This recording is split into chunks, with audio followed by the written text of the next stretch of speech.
Assalamualaikum warahmatullahi wabarakatuh. Hello everyone.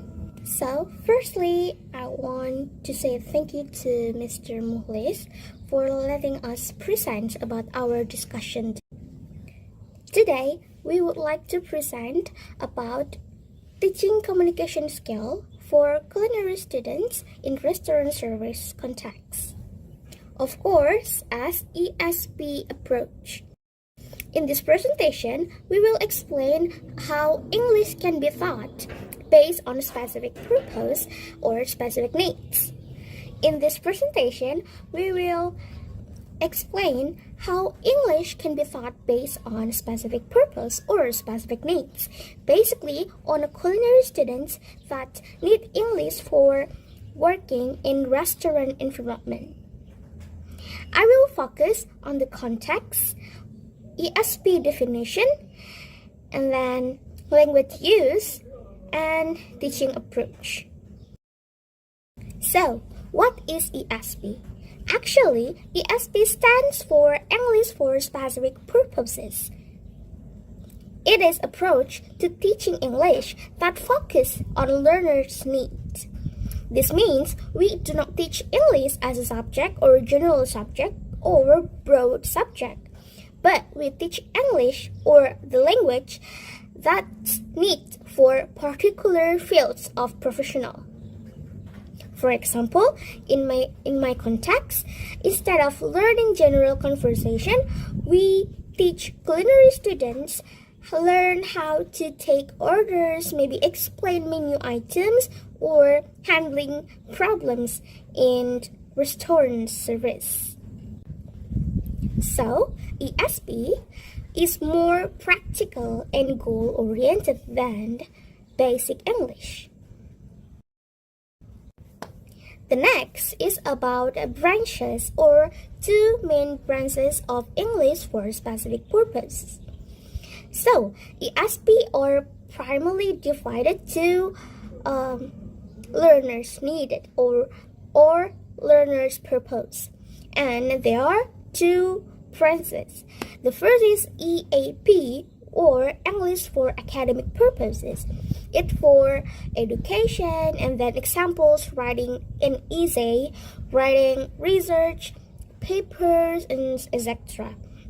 And the number two is EOP or English for occupational purpose. So it's more like for jobs, workplace, and then same as my contact is for culinary students, and then maritime English in the sea, on the ocean, or business English, or nursing English in the hospital. In my topic, English for culinary students in restaurant services, it belongs to EOP or English for occupational purposes. Next is about our focus on this context or on this presentation. In this presentation, we focus on teaching communication skill in the restaurant services or restaurant context for especially culinary students. This includes how students interact with customer, or maybe how they use English in real services situation. This topic is a part of English occupational purposes because it prepares students for their future jobs or workplace. So the main focus is not only the grammars, but how they can communicate or improve their communicating skills that needed in the workplace for their future jobs. Next is about a context of learning. So here in this context, students learn English based on real life situation, right? And this includes communication in the kitchen, maybe in the restaurant area, or maybe safety procedure, because in a culinary or in some kind of job, they are safety procedure. This means that language is always connected to specific situation in this ISP. So instead of learning isolated vocabulary, or grammar, students learn how to use English in real life contexts. The first one is kitchen communication. So, the first context is kitchen communication, which is in this situation, students or culinary students need to give instructions, maybe follow recipes, and coordinate with other teams in the kitchen's members. The main language function here is giving commands using imperative sentences, maybe like cut the onions or boil the water or add the sauce and etc. These expressions are simple but very important on their context because kitchen communication must be clear and efficient. And the next slides will be explained by Amanda. Okay, in the next slide.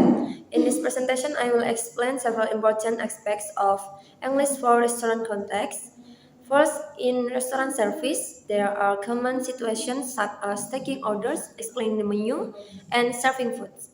In this situation, the language functions include asking and confirming orders as well as describing food. For example, a waiter may say, "May I take your order?" or explain this by saying, "This dish is spicy and sweet." These expressions help create clear and polite communication with customers. Next, in customer interaction and handling problems, staff need to deal with complaints, respond to mistakes, and offer solution. The main language function used here are apologizing and offering help. For instance, expression like "I'm sorry for the inconvenience" and "I will replace your food" are important to maintain customer satisfaction and show professionalism when problems occur. In addition, safety and hygiene are very important in a restaurant. Workers must be instruction and warnings to ensure cleanliness and safety. For example, they may say, "Wash your hands" as a hygiene instruction or "Be careful, it's hot" as a safety warning. These expressions are usually in the form of imperative, which are direct and clear. Furthermore, students need to develop key language skills. Speaking skills are important for interacting with customers, while listening skills are needed to understand others correctly. Students also need to learn functional language, such as imperative or cut mix fry, polite expression, descriptive vocabulary, and apologizing expression to communicate effectively. The teaching approach used in this context is text-based learning or TBLT, which focuses on learning through real-world text. For example, students can practice taking orders or do role-plays to simulate real restaurant situations. This method helps students learn by doing. In conclusion, English for specific purpose or ESP focuses on specific skills based on learners' needs. Culinary ESP teaches students how to communicate effectively in restaurant contexts. Through text-based learning, students are better prepared for real workplace situations in the future.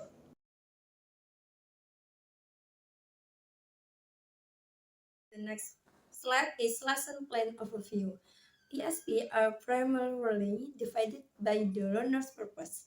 The stage 1 warm up, the activity is restaurant video and discussion.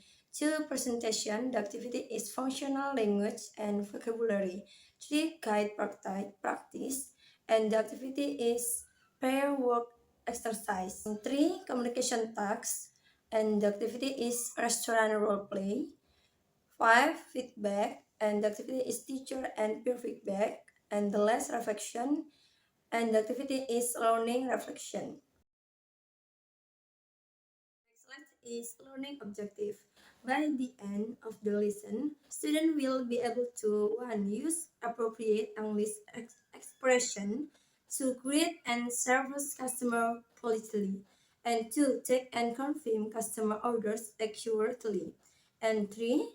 Explain menu items and ingredients clearly. 4. Respond to customer complaints professionally. And the last is communicate effectively in authentic restaurant service situations. Next is learning outcome.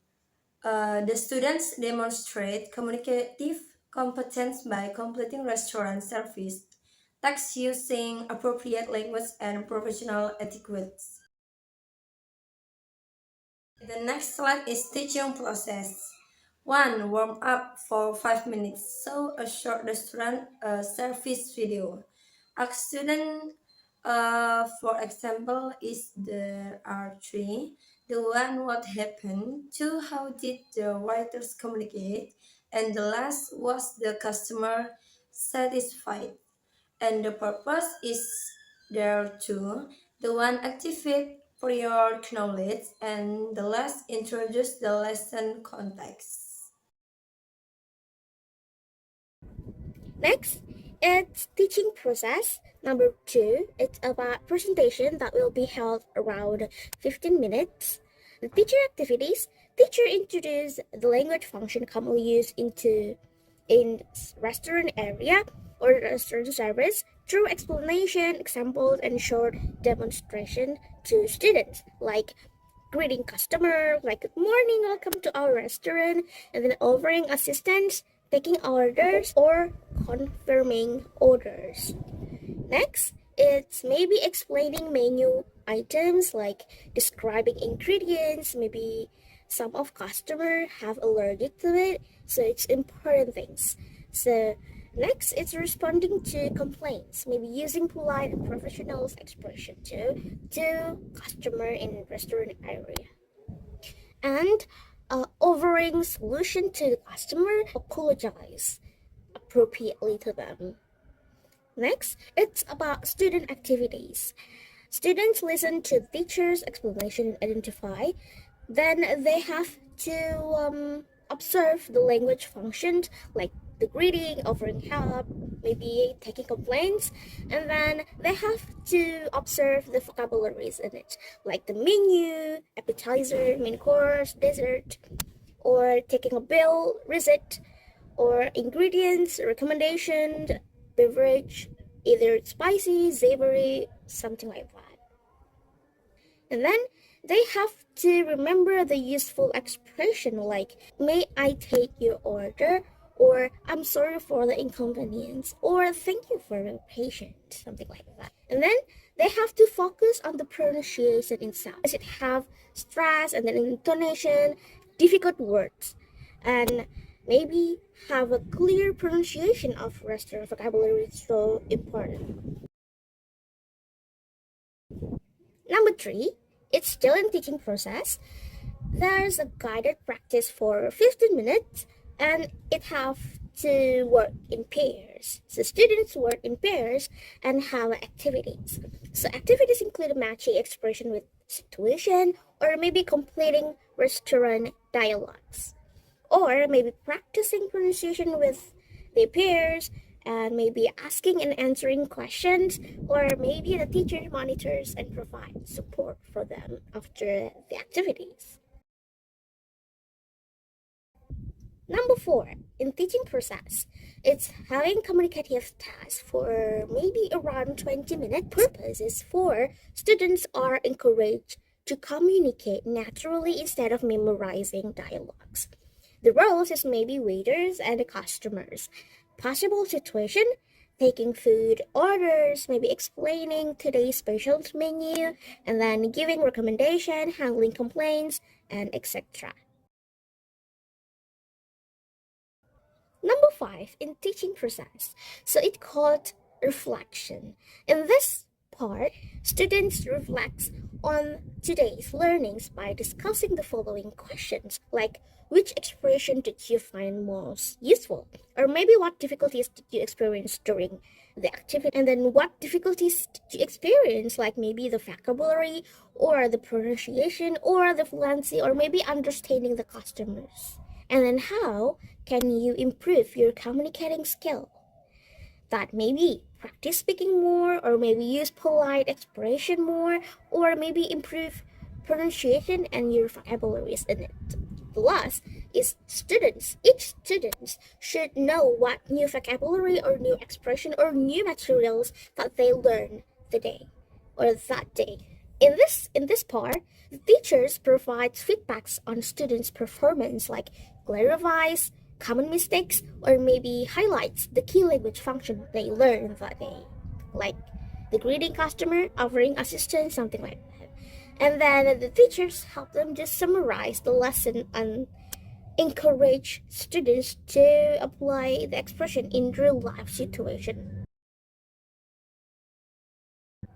Next, we move to meaningful learning.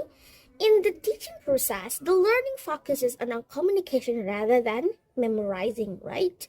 So students mostly use English for authentic workplace situation, making decisions during the interaction, and they do not reading the dialogues or mimic the dialogues. They have to react in real life situation.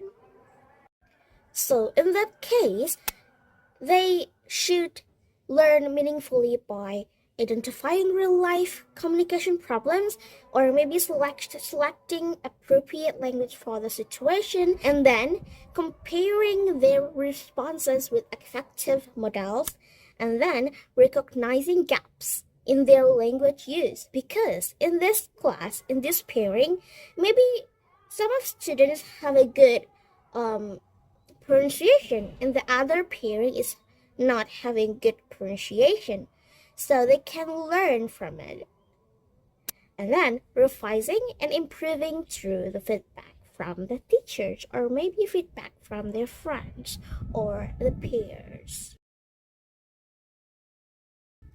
Then we next do assessment.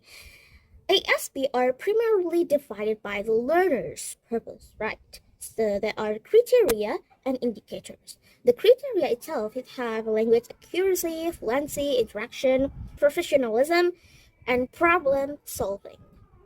And the indicators are correct grammars and vocabulary, smooth and confident communication, and then response appropriately to the customer, and uses polite and respectful languages, and handles unexpected situation effectively. The assessment method, teacher observation the students throughout classroom activities and evaluates them. And then number 2, it's role play performance. Students complete authentic restaurant service tasks. And then peer feedbacks. After each role play, classmates provide constructive feedback by commenting on others or their friends, by clarity of communication, maybe the appropriate language, and suggestion for the improvement. Next is assessment method. That it's maybe self-reflection by the students. Students reflect on their own learning by answering questions such as, what did I do well? What difficulties did I face? Which expression should I improve more? Next, we move to constructive feedback. In this part, students need the teacher to provide feedbacks after each role plays, or maybe if they want to after each activities. The feedbacks focus on language accuracy, like grammar, vocabularies, and pronunciation, of course. And then number 2 is about communication skills, like fluency, confidence, eye contact, and politeness of them. And this is the end of our presentation. Thank you for listening, guys. And I hope that this is really helpful for you to learn about the ESP in specific purposes. Thank you for watching. Wassalamualaikum warahmatullahi wabarakatuh.